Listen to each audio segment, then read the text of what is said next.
प्रधानम सर्वधर्माणं जैनम जयतु शास्त्रम्। ओंकार बिंदु संयुक्तम नित्यम ध्यायन्ति योगिनः। कामदम मोक्षदम चैव ओंकाराय नमो नमः। नमः समयसाराय स्वानुभूत्या चकास्ते चित्स्वभावाय भावाय सर्वभावान्तर्चिते। अज्ञानतिमिरान्धानां ज्ञानाञ्जनशलाकया चक्षुरुन्मीलितं येन तस्मै श्रीगुरुवे नमः। आत्मा ज्ञानं स्वयं ज्ञानं ज्ञानात् अन्यत् करोति किं परभावस्य कर्तात्मा मोहोऽयं व्यवहारः। मंगलमय मंगलकरण वीतराग विज्ञान नमुता ही जाते भय हरिहंता दीन। ओम नमः सिद्धेभ्य नमः सिद्धेभ्य नमः।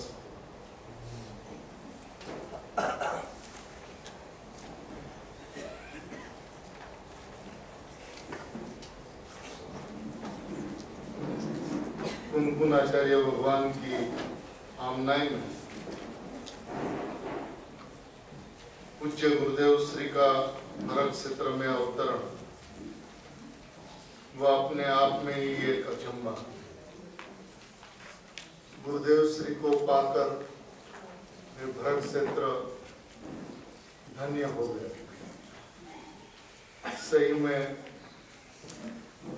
सम्यक दर्शन रूपी वरदान भरत क्षेत्र को यदि किसी ने दिया तो वह पूज्य गुरुदेव श्री ने। आज गुरुदेव श्री के कारण सम्यक दर्शन और सम्यक दर्शन का विषय शाश्वत पर्व अष्टानिका पर्व के उपलक्ष्य में अनादि अनंत विधि जो है सम्यक दर्शन की, ये विधि भी शाश्वत और उसका विषय जो है वो भी शाश्वत है। यदि किसी को सम्यक दर्शन होगा तो द्रव्य दृष्टि से ही होगा, अन्यथा नहीं होगा। ऐसा शाश्वत विधान आज इस युग के अंदर में प्रवाहित हुआ है, तो उनका श्रेय पूज्य गुरुदेव श्री को।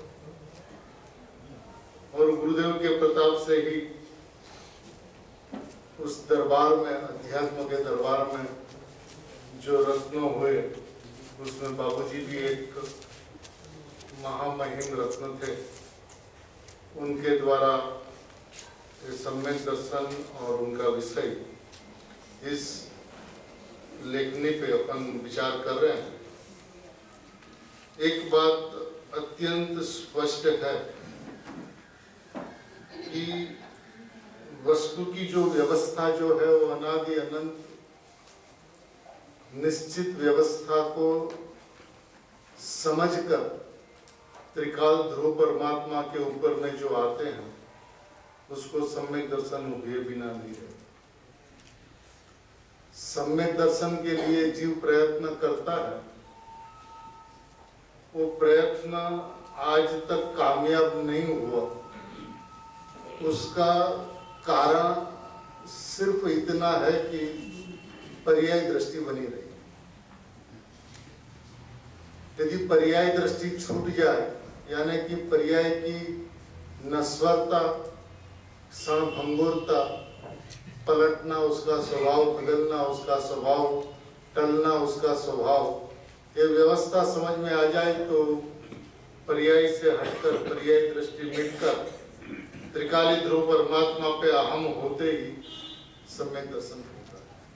ये विधान इतना स्पष्ट है कि आज के दिन में ये बात पूज्य गुरुदेव श्री के प्रवचनों के माध्यम से द्रव्य पर्याय स्वरूप वस्तु होने के साथ ही द्रव्य पर्याय के स्वभाव की भिन्नता जिसको समझ में आती है, एक सत्ता के दो सत्य होने के बावजूद भी दृष्टि के विषय में दो भिन्न भिन्न सत्ता है, ये बात जिसे समझ में आती है उसको शुद्धात्मा के ऊपर में दृष्टि जाए बिना नहीं रहती। उस संदर्भ में बाबूजी कहते हैं कि व्यवहार श्रद्धा अथवा व्यवहार सम्यक दर्शन पृष्ठ संख्या हिंदी में 16 है। उसके अंदर में एक कहते हैं कि झिनवाणी के अंदर में देव शास्त्र गुरु की श्रद्धा को भी सम्यक दर्शन कहा गया और जीवादि 7 तत्वों की श्रद्धा को भी सम्यक दर्शन कहा गया। ये दोनों ही व्यवहार सम्यक दर्शन का स्वरूप है। ये व्यवहार शब्द तब लागू पड़ता है जब निश्चय प्रकट होता है। जब तक निश्चय न हो तब तक व्यवहार होता ही नहीं है। निश्चय पूर्वक व्यवहार का जन्म होता है। तो व्यवहार भी होता है तो ज्ञानियों को होता है जिसे निश्चय सम्यक दर्शन होता है। निश्चय सम्यक दर्शन पूर्वक जो व्यवहार सम्यक दर्शन हुआ तो उसके अंदर में निमित्त कौन थे? क्योंकि किसी को भी सम्यक दर्शन हो तो उसके अंदर में वितरागी देव शास्त्र गुरु का ही निमित्त पड़ता है। उदय को गुरु को शास्त्र निमित्त नहीं पढ़ सकते। इस बात की अपेक्षा से देव शास्त्र गुरु को बाहर में निमित्त के रूप बतलाने के लिए उसे व्यवहार सम्यक दर्शन कहा गया है। लेकिन ये बात फिर से पुनः तभी लागू पड़ती है जब निश्चय सम्यक दर्शन हो। तो निश्चय पूर्वक व्यवहार, निश्चय बिना का व्यवहार व्यवहार नहीं होता, व्यवहाराभास होता है। तो एक गलत मत समझे कि देव शास्त्र गुरु अपन को मिल गए तो व्यवहार सम्यक दर्शन की बात जिनवाणी के अंदर में आई है तो अपने को व्यवहार सम्यक दर्शन तो बिल्कुल नहीं है। निश्चय सम्यक दर्शन के बिना व्यवहार सम्यक दर्शन नहीं होता। उसी तरह से 7 तत्वों की श्रद्धा को भी सम्यक दर्शन कहा। ये भी बात निमित्त की ओर से है। 7 तत्वों में से छुपी हुई एक आत्म ज्योति को निकालकर त्रिकाली ध्रुव परमात्मा मैं हूँ उस पर आते ही आत्मा की अनुभूति होती है। तो बाहर में ये 7 तत्वों का जैसा स्वरूप है वैसा ज्ञान श्रद्धा में होता है। तो इसलिए उसको भी निमित्त की अपेक्षा से उसके ऊपर उपचार आता है व्यवहार सम्यक दर्शन का। इसके अंदर में बाबूजी कहते हैं जब उनको साती तत्वों को है ही मानकर, क्या होता है, साती तत्वों को है ही मानकर और निरपेक्ष शुद्ध चैतन्य को उपाधि माना। 7 तत्वों को है ही माना और निरपेक्ष शुद्ध चैतन्य को उपाधि माना।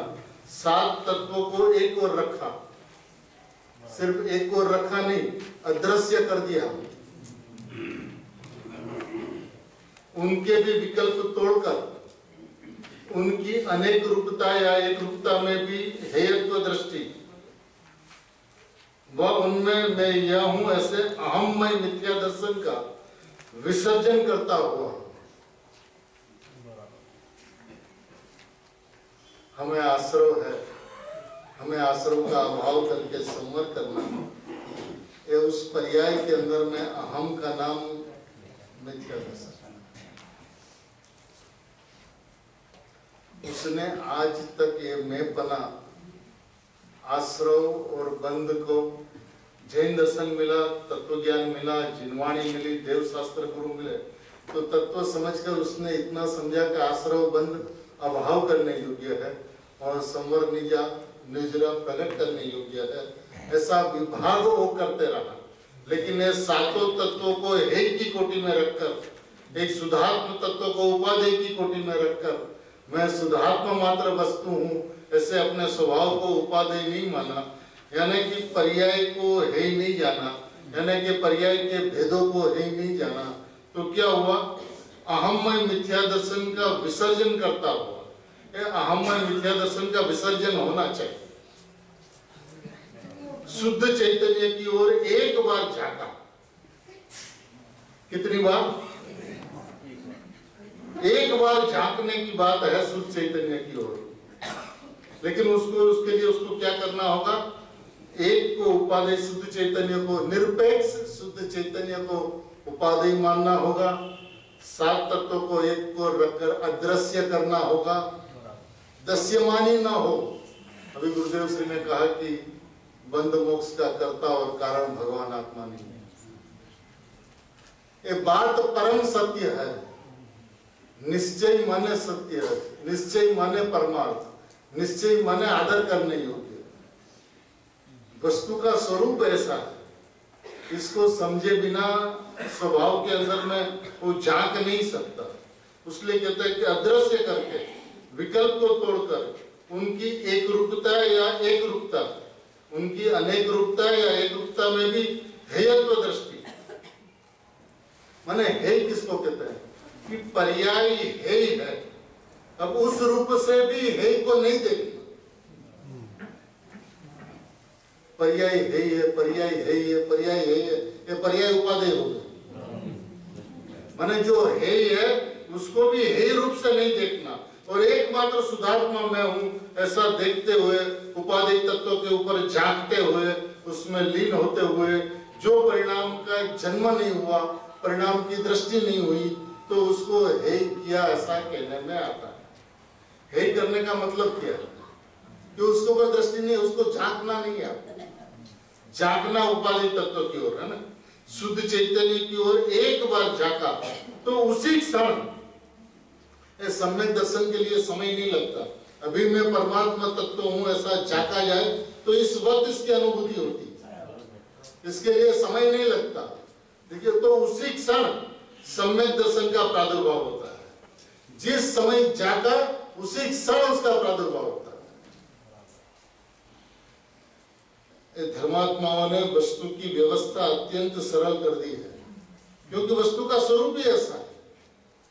एक बार यदि आपने 7 तत्वों को है माना, 7 तत्वों को परद्रव्य माना, 7 तत्वों को जड़ भाव माना, मैं चेतन तत्व जीव तो बाकी सब कुछ अजीव, ऐसी मान्यता जहां हुई तो वहां दृष्टि में से वो अदृश्य हुए, एक उपादेय तत्व की ओर झांका तो उसी क्षण सम्यक दर्शन का प्रादुर्भाव होता है। तब 7 तत्वों को निमित्त कहा जाता है। कहा कब जाता है? उसको अदृश्य किया तो निमित्त कहा जाता है। यह शर्त है 7 तत्वों को व्यवहार सम्यक दर्शन जो कहा गया, यानी कि निमित्त बतलाने के लिए उपचार से जो बात कही गई, वो शर्त कब लागू है? जब उपादेय तत्वों की ओर झांका, सम्यक दर्शन का प्रादुर्भाव हुआ तो उसको निमित्त कहा जाता है। कि बाहर में क्या था? तो कि 7 तत्वों की सच्ची श्रद्धा थी। सत्य पुरुषार्थ द्वारा 7 तत्वों को निमित्त बनाकर फिर उसकी निमित्तता छोड़कर, ये बात को अच्छी तरह से समझ अपने, सत्य पुरुषार्थ द्वारा 7 तत्वों को निमित्त बनाकर, 7 तत्वों को निमित्त बनाकर माने 7 तत्वों का स्वरूप को समझकर, उसकी व्यवस्था को समझकर, पर्याय का उत्पाद का कारण अन्य पदार्थ नहीं है, ऐसा उनका सतपना समझकर फिर उसकी निमित्तता छोड़कर, उसको समझना भी है और उससे दृष्टि भी हटाना है, उनको है ही जानकर, विधान अत्यंत स्पष्ट है, कहीं किंतु परंतु की कोई जगह नहीं है ना। फिर उसकी निमित्तता छोड़कर उनको है ही जानकर, ये मैं नहीं जानकर, ये मेरे ज्ञेय भी नहीं,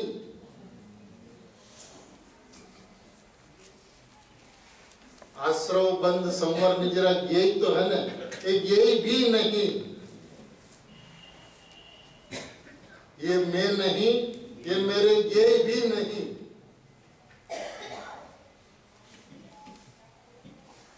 उनकी ओर से श्रद्धा व ज्ञान को खींचकर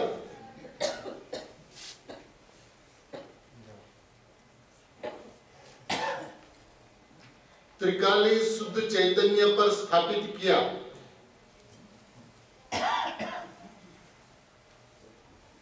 ज्ञान और श्रद्धा को पर्याय की ओर से खींच कर, देखिए 7 तत्व माने सब की सब पर्याय आ गए, कोई भी पर्याय बाकी नहीं रही उसके अंदर।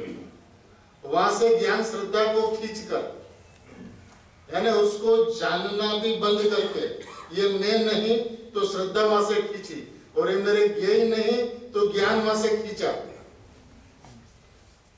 मैं पना भी गया और जानना भी गया 7 तत्वों के ऊपर से खींचकर त्रिकाली शुद्ध चैतन्य पर स्थापित किया।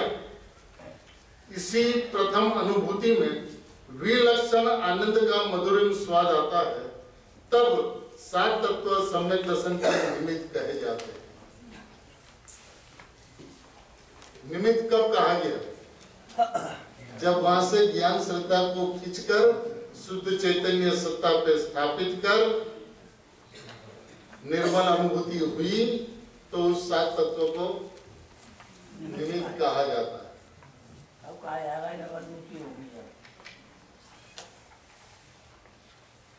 उसका उदाहरण बाबूजी ने दिया कि जैसे रसोई होती है वो किसकी बनी होती है। जहाँ हम खाना बनाते हैं पूछा जाता है दूध कहाँ रखा, तो क्या रसोई में। अब यदि रसोई में दूध रखा तो रसोई खाया जाता है क्या? रसोई घर तो पाषाण का बना हुआ होता है, लेकिन कहा जाता है कि रसोई में रखा। अब रसोई तो उसे कहते हैं जो रस से बनती है, जिससे सुधा तृप्त होती है, उसको रसोई कहते हैं। लेकिन अब जिसको रसोई कहा गया, अभी वो नहीं हो तो भी नहीं होता। रसोई घर नहीं हो तो रसोई नहीं होता, लेकिन उसको खाया भी नहीं जाता। सात तत्वों का श्रद्धान ना हो तो सम्यक दर्शन नहीं होता, लेकिन उसके ऊपर दृष्टि बनाए रखे तो भी नहीं होता। ये व्यवस्था समझने योग्य है, क्योंकि जब आप तत्वों की ओर झांकते हैं, स्वभाव की ओर झांकते हैं, उसी क्षण यदि सम्यक दर्शन होता है तो ये विधान तो सरल ही होना चाहिए। क्योंकि जो पर्याय की आयु एक समय है, वो एक समय में यदि शुद्धात्मा को पकड़ लेती है तो ये कार्य तो सरल होना चाहिए, कठिन हो ही नहीं सकता। एक कठिन की मान्यता ही कठिनाई है। अपने दिल दिमाग से निकाल ले कि सम्यक दर्शन कठिन है। स्वभाव कठिन नहीं हो सकता, और जो कठिन हो वो स्वभाव नहीं हो सकता। अपन एक तरफ से स्वभाव के ज्ञान दर्शन को और दूसरी ओर से ज्ञान दर्शन की प्राप्ति को कठिन कहे, ये बात में कुछ मेल नहीं बैठता। अब यदि अपने राग के अंदर में, पर पदार्थ के अंदर में अपनत्व करते हुए स्वभाव को देखना चाहे तो जरूर कठिन है। ज्ञान को स्वभाव मानकर स्वभाव को देखे तो बिल्कुल सरल है। अब यदि उष्णता, यदि अग्नि का स्वभाव है तो ये त्रिकाल स्वभाव है ना, क्षणिक स्वभाव। अब ये कठिन कैसे हो सकता है?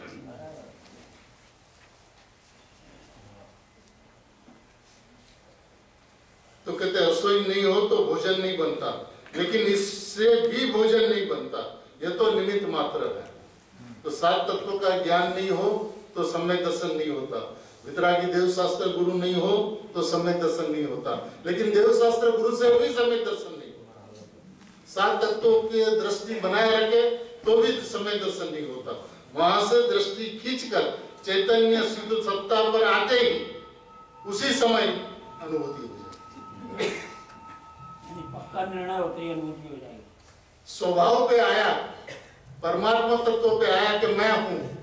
देखिए उस सात तत्वों में मैंपना भी हटाना है और जानना भी हटाना, वो मेरे ये ही नहीं है। अच्छा मैं करता नहीं है लेकिन जानता तो हूं ना। ये सारे के सारे मरने के रास्ते हैं। अनादिकाल से उसने शुद्धात्मा का जो तिरस्कार किया, बहिष्कार किया, उसका कारण देखा जाए तो शुद्ध तत्व मैं हूं ऐसा सिर्फ बोलता है, मानता नहीं।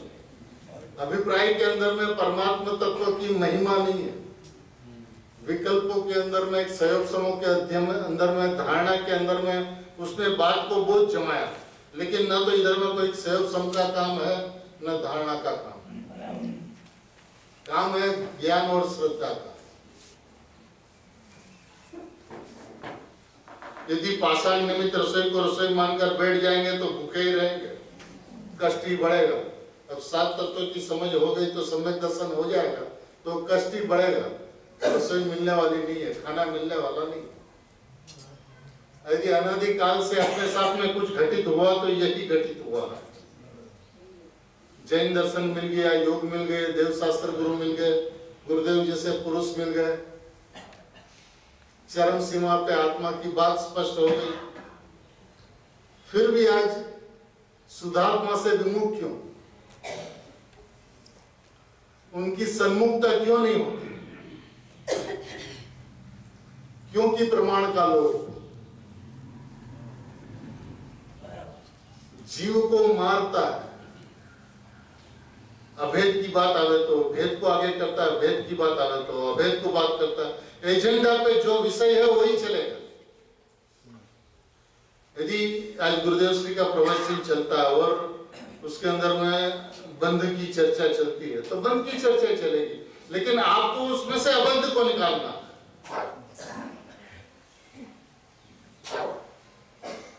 जो कभी बंधाई नहीं है वो सदा ही मुक्त है। उसको कौन सी मुक्ति चाहिए?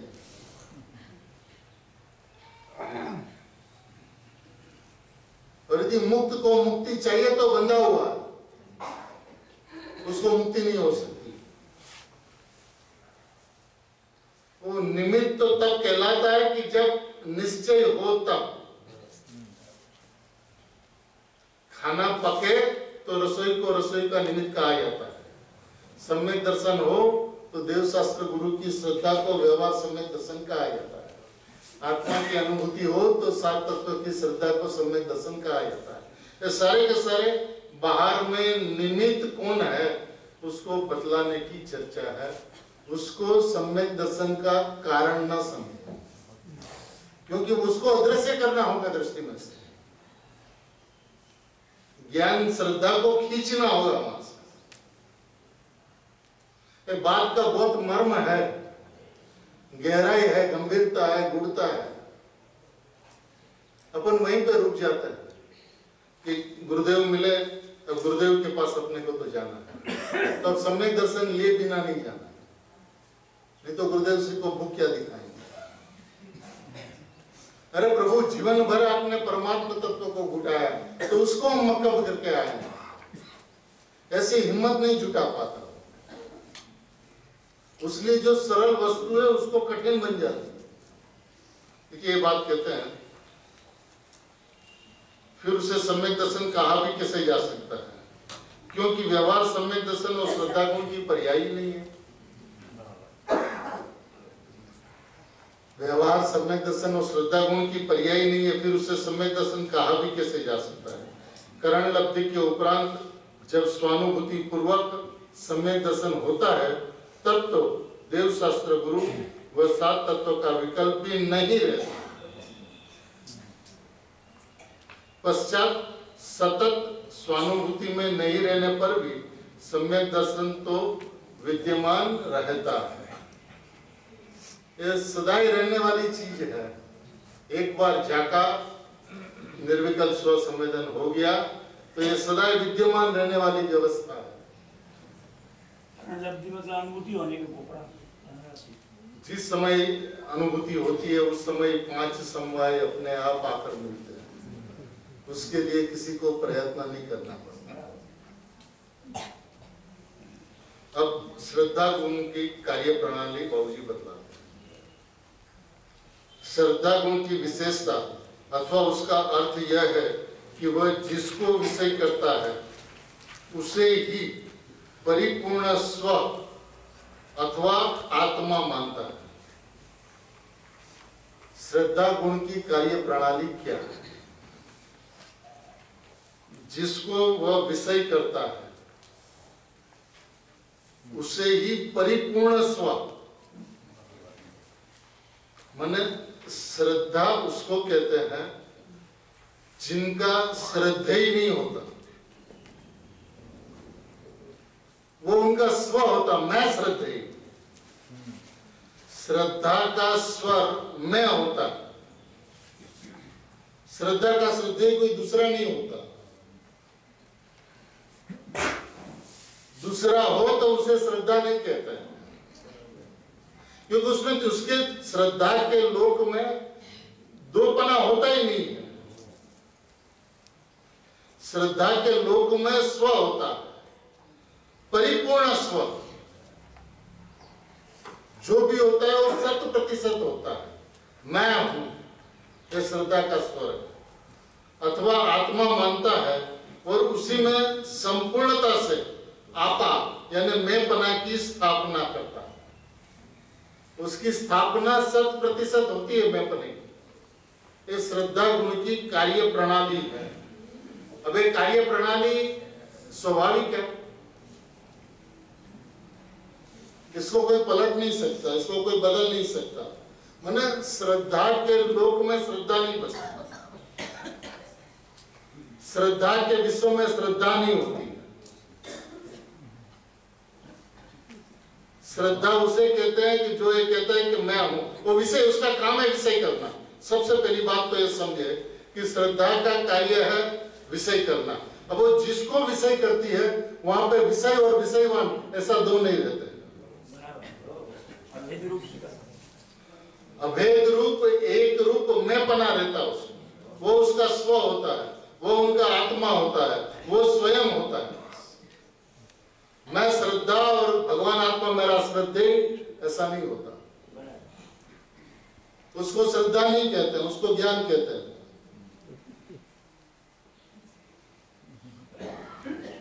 जिसके अंदर में ज्ञान पर्याय खड़ी रहे और यह द्रव्य, ऐसा द्रव्य और पर्याय विभाग जहां पे होता हो, ज्ञान होता है, वहां श्रद्धा नहीं होती। श्रद्धा तो उसे कहते हैं कि परिपूर्ण स्व, 100% स्व अथवा आत्मा मानता है और उसी में संपूर्णता से मैंपना की स्थापना करता है। आत्मा वास्तव में कैसा है इसकी प्रतीति श्रद्धा का ही कार्य है। यह निर्णय यदि भ्रांतिवश गलत हो तो श्रद्धा के उस पर्याय को मिथ्या दर्शन कहते हैं। भ्रांतिवश ये दूसरे को स्व कर लिया, मैं पना कर लिया, तो इसका नाम मिथ्या दर्शन। अब सम्यक दर्शन किसका नाम हुआ? तो कहते हैं कि और सही हो तो श्रद्धा की उस पर्याय को सम्यक दर्शन। सम्यक दर्शन माने क्या? यदि आत्मा में मैं पना किया तो उसका नाम सम्यक दर्शन, भ्रांतिवश अन्य में मैं पना किया तो उसका नाम मिथ्या दर्शन। अब इसके अंदर में मैं पने के अलावा और कोई चर्चा ही नहीं। सम्यक दर्शन माना मैं, आत्मा में मैं पना, उसका नाम सम्यक दर्शन। और आत्मा छोड़कर कहीं पे चाहे पर्याय में भी मैं पना तो उसका नाम मिथ्या दर्शन। और ये होता है भ्रांतिवश। भ्रांति होती है मैं पने की, लेकिन मैं पना हो नहीं सकता।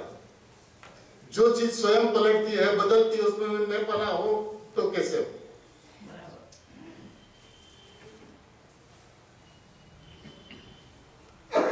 मैं वर्तमान में कैसा हूं, इससे सम्यक दर्शन का कोई प्रयोजन नहीं,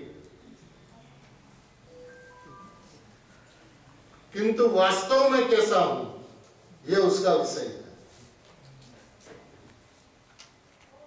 मैं वर्तमान में कैसा हूं, इससे सम्यक दर्शन का कोई प्रयोजन नहीं।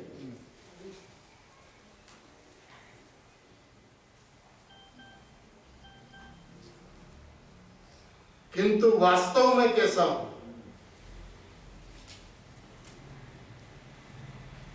यह सम्यक दर्शन का विषय है। फलस्वरूप जीवत्व से अतिरिक्त अजीव आदि तत्व तथा आश्रव, संवर, निजरा, मोक्ष आदि सभी विकारी और निर्विकारी पर्यायों को सम्यक दर्शन विषय नहीं करता।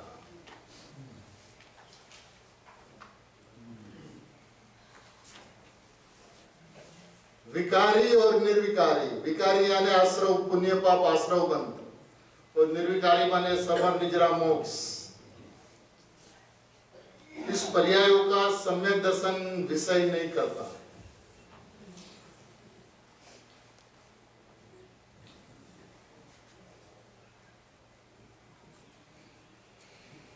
इस सम्यक दर्शन का स्वरूप ही ऐसा है। यदि उसमें उसने मैं पना कर दिया तो मिथ्या दर्शन है।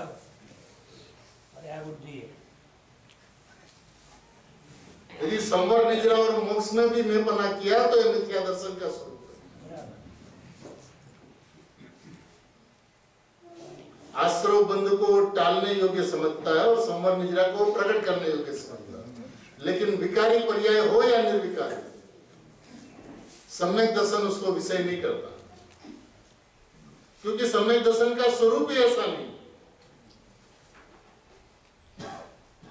त्रिकाली चैतन्य सत्ता पे मैं पना, उसका नाम सम्यक दर्शन है, और पर्याय में मैं पना, उसका नाम मिथ्या दर्शन।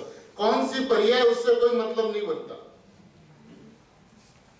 टलने वाली पर्याय में मोक्ष की पर्याय या पाप पुण्य की पर्याय, उससे कोई अंतर नहीं पड़ता, वो एक कोटि में रहता है, वो मिथ्या दर्शन का स्वरूप है।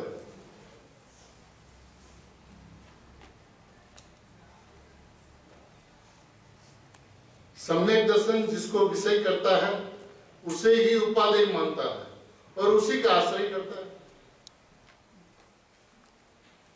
अतः अजीवादि पर तत्व तथा रागादि विकारों में तो सम्यक दर्शन की उपादेयता होती ही नहीं,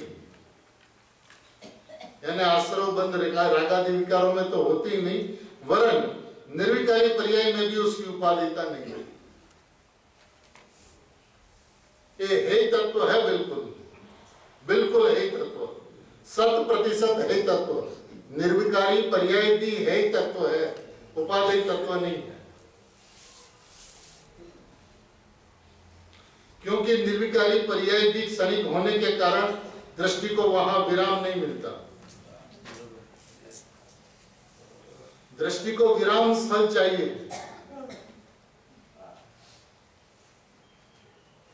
जिसकी था मिले वहां पे विश्राम चाहिए, और पर्याय स्वयं पलटने वाली होने से, निर्विकारी पर्याय भी पलटने वाली होने से वहां पर्याय को विराम नहीं मिलता।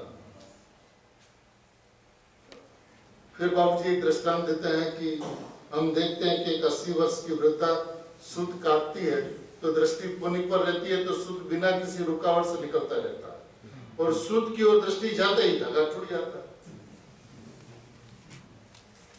यही प्रक्रिया यहाँ मोक्ष मार्ग में है। पर्याय को आश्रय देकर उसकी ओर दृष्टि करते ही एक क्षण में पर्याय खिसक जाती है।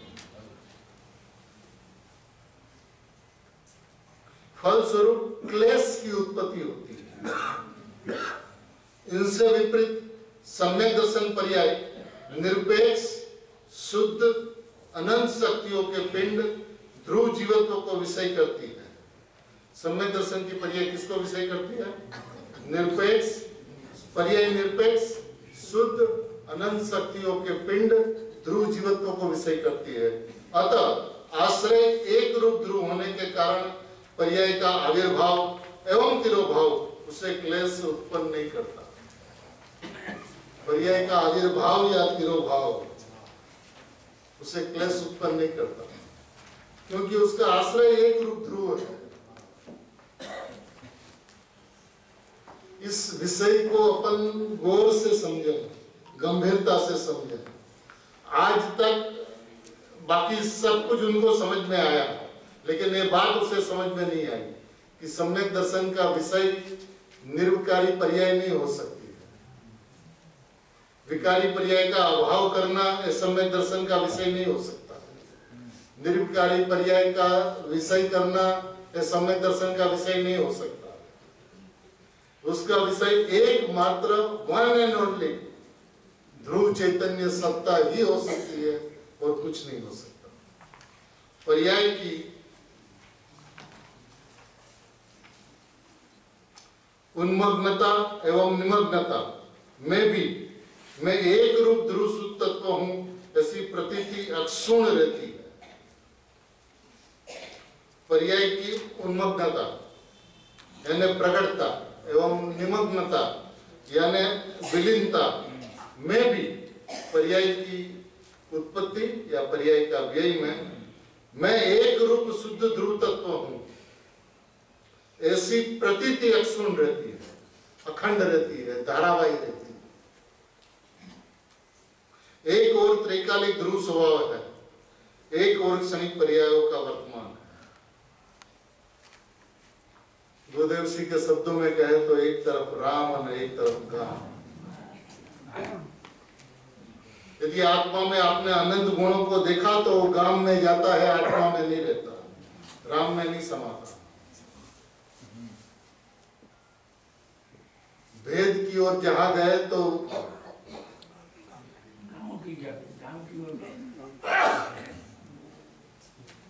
एक और त्रैकालिक ध्रुव स्वभाव है, एक और क्षणिक पर्यायों का वर्तमान है। दोनों में उपादेय का श्रेय एक को ही मिल सकता है। यदि आपने पर्याय को उपादेय का श्रेय दिया है तो ये भ्रांति है, जिसका नाम मिथ्या दर्शन है। और उसका उपादेय यदि आपने शुद्ध ध्रुव तत्व को रखा, माना, किया, तो उसका नाम सम्यक दर्शन। आत्मा का दर्शन, उसका नाम सम्यक दर्शन। आत्मा में मैं पना, उसका नाम सम्यक दर्शन। और आत्मा के अलावा पर्याय के अंदर में, यानी कि पर के अंदर में मैं पना, उसका नाम मिथ्या दर्शन। देखिए, पर्याय द्रव्य की होती है ना, यदि प्रमाण से देखे तो पर्याय किसकी है? द्रव्य की है। और जो द्रव्य की पर्याय यह कहे कि मैं द्रव्य हूं, उसको तो हम पर्याय कहते हैं। जो पर्याय यह कहे कि मैं द्रव्य हूं, उसको तो हम पर्याय कहते हैं। और जो यह कहे कि मैं पर्याय हूं और द्रव्य का विषय करते हैं, उसको हम पुद्गल कहते हैं। वो पर है बिल्कुल।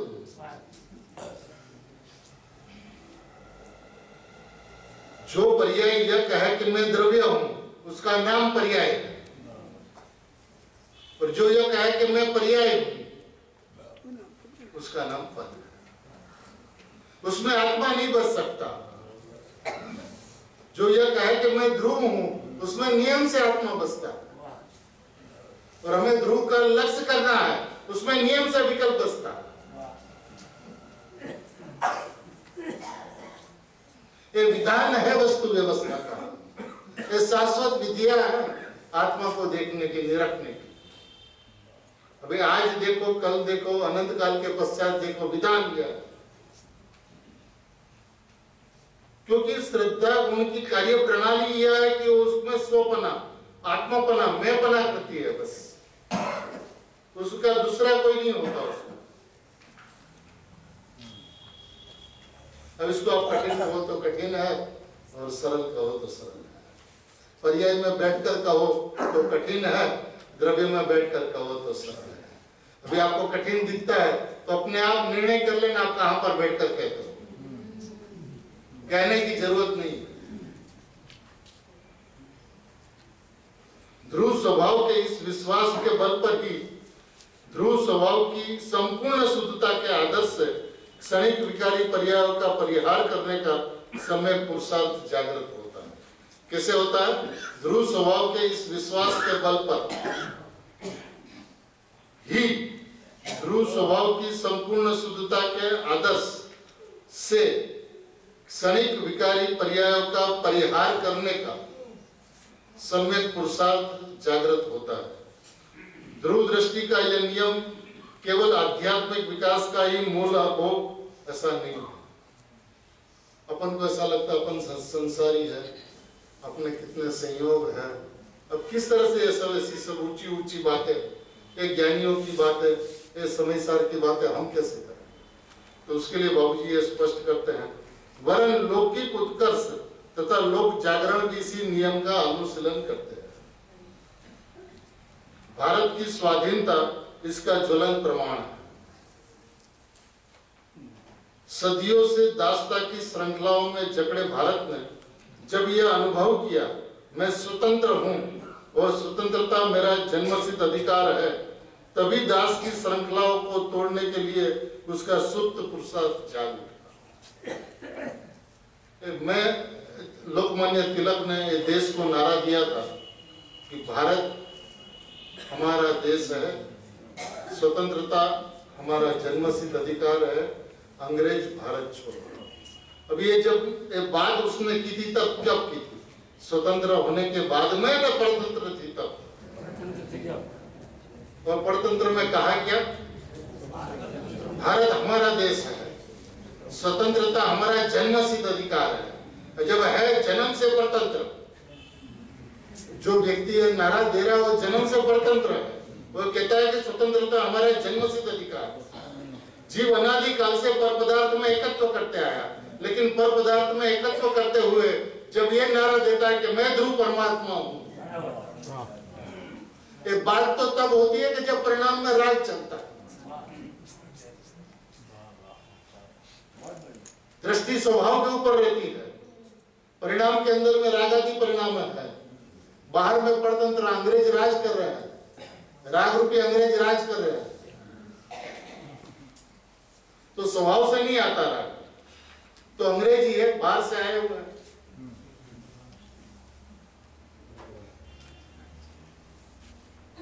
यदि दासता कोई स्वीकार करके जन्म से स्वाधीनता विस्मृत कर दी गई होती और परतंत्रता के बीच स्वाधीनता का विश्वास ही नहीं जागता, तो स्वाधीनता कैसे हस्तगत होगी? यदि ये स्वाधीनता का विश्वास ही जन्म नहीं लेता, तो स्वाधीनता मिलती कैसे? रागादि भाव के समय में परम वितराग स्वभावी परमात्मा हो, ऐसा भाव ही उत्पन्न न हो तो सिद्ध पद आएगा कहां से? अतः स्वाधीनता का विश्वास भारत की स्वाधीनता की उपलब्धि का प्रथम चरण था। स्वाधीनता का विश्वास, देखिए शुरुआत कहां से है। स्वाधीनता का विश्वास भारत की स्वाधीनता की उपलब्धि का प्रथम चरण था। स्वाधीनता के विश्वास पूर्वक द्वितीय चरण के रूप में स्वाधीनता संग्राम का सूत्रपात हुआ। पहले विश्वास हुआ, फिर संग्राम सूत्रपात हुआ। विश्वास होगा, वो संग्राम करके स्वतंत्रता हासिल किया। इसी प्रकार सही विश्वास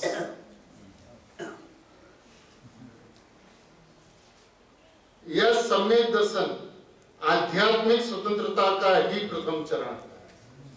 मैं परमात्मा हूं, ये सही विश्वास यह आध्यात्मिक स्वतंत्रता का प्रथम चरण है। मैं परिपूर्ण परमात्मा हूं, यह विश्वास। परमात्मा बनना है वो नहीं, परमात्मा हूं ये विश्वास। परमात्मा ही हूं लगा सकते हैं, एक ही बात है ना, वो तो पक्का हो गई बात एकदम, परमात्मा ही हूं। प्रथम चरण है वैकारिक पराधीनता में भी सम्यक दर्शन अपने निर्विकारी स्वरूप का जयघोष करता है। जैसा स्वरूप है वैसा विकल्प हो, तो पहले तो ऐसा ही होता है, जैसा स्वभाव है वैसा ही विकल्प। फलस्वरूप पराधीनता के सर्वनाश के लिए द्वितीय चरण के रूप में सम्यक चरित्र का उदय होता है।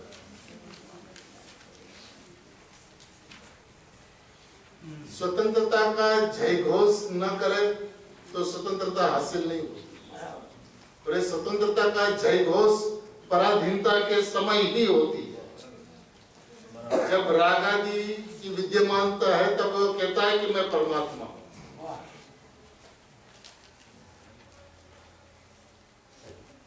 दृष्टि का विषय,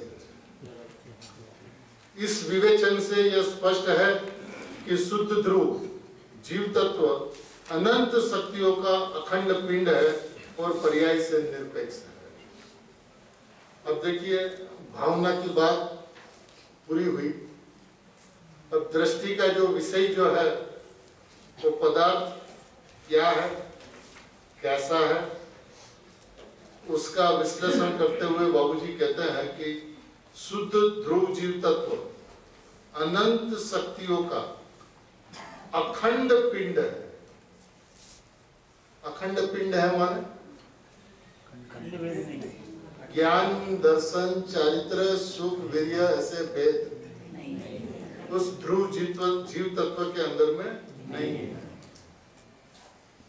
और पर्याय से निरपेक्ष है।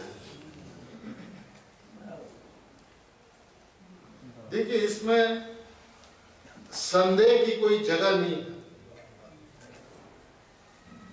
आज अपन गुरुदेव के प्रवचनों को यदि शांति से सुने तो बात का एहसास हुए बिना नहीं रहता कि अनादि अनंत काल में आत्मा की अनुभूति का जो विधान है वो एक विधान है।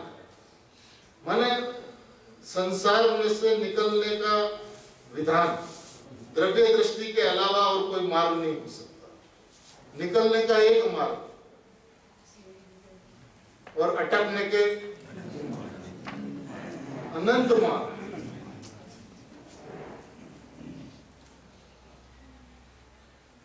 अब अपन जिस भूमि पे आए हैं, जिस धरा पे आए हैं, गुरुदेव के सानिध्य को जिस तरह से अपन ने पाया है, वस्तु की व्यवस्था जितनी स्पष्ट है, इतनी स्पष्ट अनंत तीर्थंकरों के सानिध्य में नहीं।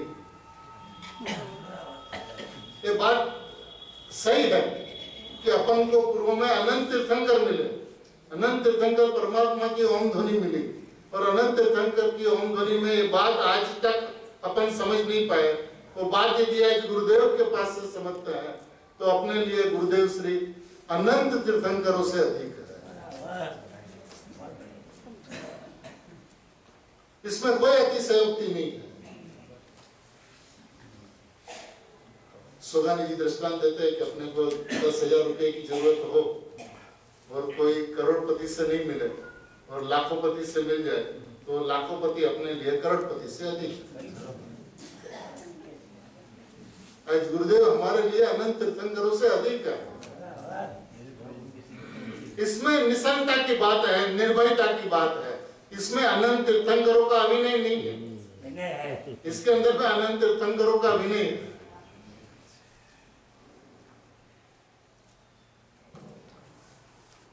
क्या कहते हैं, क्षणिक होने के कारण केवल ज्ञान आदि शुद्ध पर्याय भी इसकी अपेक्षा विभाव अथवा अजीव कही जाती है।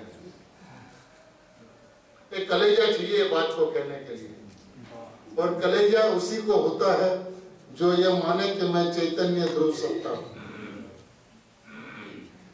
जिसको चैतन्य ध्रुव सत्ता चाहिए, इसको एक कलेजा नहीं मिल सकता।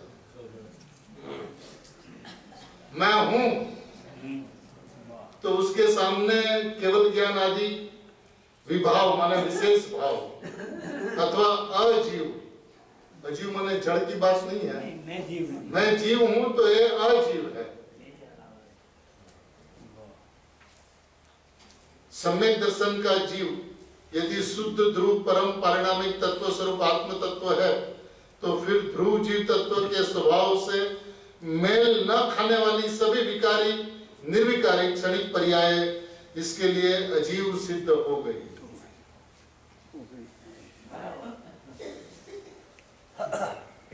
केवल ज्ञान आदि शुद्ध पर्यायों को भी उसी ध्रुव तत्व का अवलंबन है। केवल ज्ञान की पर्याय उसको भी अवलंबन किसका है? ध्रुव तत्व का।